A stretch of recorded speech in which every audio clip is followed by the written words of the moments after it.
Assalamualaikum warahmatullahi wabarakatuh. Sebelumnya perkenalkan saya Wira Fadil dengan NIM 60200123086. Kepada dosen pengampu serta rekan-rekan sekalian, pada kesempatan kali ini saya Wira Fadil akan mempresentasikan ringkasan materi mengenai pemrograman dan perangkat lunak dalam ekosistem IoT. Jadi fokus pembahasan kita hari ini itu mencakup 3 poin utama. Yang pertama yaitu pemetaan arsitektur perangkat keras dan lunak IoT. Terus yang kedua, optimasi bahasa pemrograman serta sistem operasi berdasarkan keterbatasan sumber daya. Dan yang ketiga, tantangan implementasi skala industri beserta solusinya. Mari kita masuk pada arsitektur 3 lapisan IoT. Jadi arsitektur sistem IoT itu secara umum dibagi menjadi 3 tingkatan fungsional dengan karakteristik sumber daya yang berbeda. Lapisan pertama itu adalah Edge Device Layer, di mana pada lapisan ini perangkat keras seperti sensor dan aktuator bekerja dengan batasan sumber daya yang sangat ketat. Umumnya dia mengonsumsi arus sekitar 160 mA dengan kapasitas memori mikro di bawah 520 KB. Dan lapisan kedua adalah gateway layer, di mana gateway layer ini dia berperan sebagai perantara yang melakukan agregasi data dan penyaringan awal.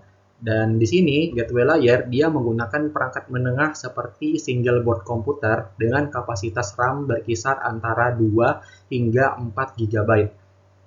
Selanjutnya untuk lapisan terakhir adalah cloud layer, di mana cloud layer ini dia bertindak sebagai pusat pengolahan data skala besar. Lapisan cloud layer ini didukung oleh infrastruktur komputasi berkinerja tinggi dengan kapasitas memori minimum 16 GB hingga kapasitas tak terbatas untuk menjalankan algoritma big data. Lalu selanjutnya mengenai optimasi bahasa pemrograman. Nah, di sini keterbatasan fisik pada perangkat keras menuntut pemilihan bahasa pemrograman yang sangat selektif dan disesuaikan dengan kebutuhan komputasi.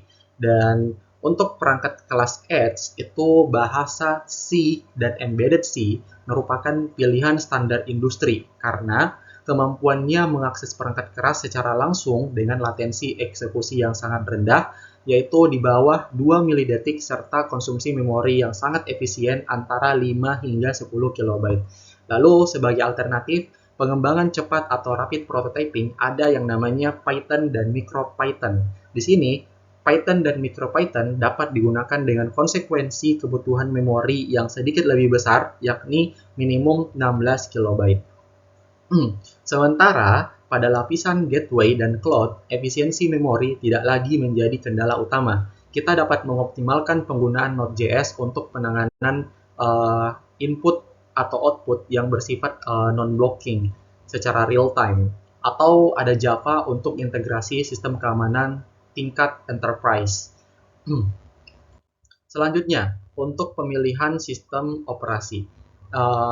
Untuk pemilihan operating system itu ditentukan oleh arsitektur prosesor dan alokasi memori yang tersedia. Contohnya, pada microcontroller dengan memori yang sangat terbatas, itu kita dapat menggunakan Riot OS yang berbasis microkernel dengan kebutuhan RAM minimum hanya sebesar 2 KB. Atau ada Contiki OS yang efisien dalam manajemen daya melalui penggunaan konsep proto-threads. Untuk arsitektur prosesor ARM Cortex-M, Mbed OS itu menyediakan dukungan tumpukan protokol, komunikasi, dan keamanan yang sudah terintegrasi. Sedangkan pada perangkat gateway yang memiliki ruang memori di atas 4 MB, sistem operasi berbasis Linux umum digunakan untuk mendukung fleksibilitas konfigurasi jaringan yang lebih kompleks.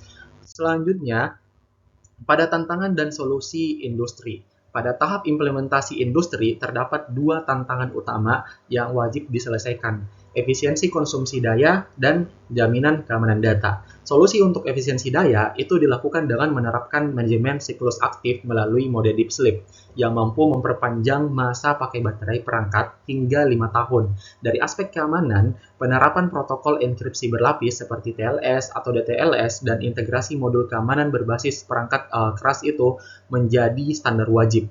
Dan saat ini, Kompleksitas integrasi tersebut dipermudah dengan kehadiran platform Cloud IoT. Uh, Platform Cloud IoT komersial seperti ada AWS, Azure, dan Google Cloud yang menawarkan skalabilitas tinggi dalam mengelola jutaan aliran data secara aman. Sebagai kesimpulan, keberhasilan implementasi IoT sangat bergantung pada ketepatan sinkronisasi antara keterbatasan perangkat keras dengan optimasi perangkat lunak yang dijalankan. Mungkin itu saja dari presentasi ringkasan materi dari saya. Terima kasih atas perhatian Bapak dosen serta rekan-rekan sekalian.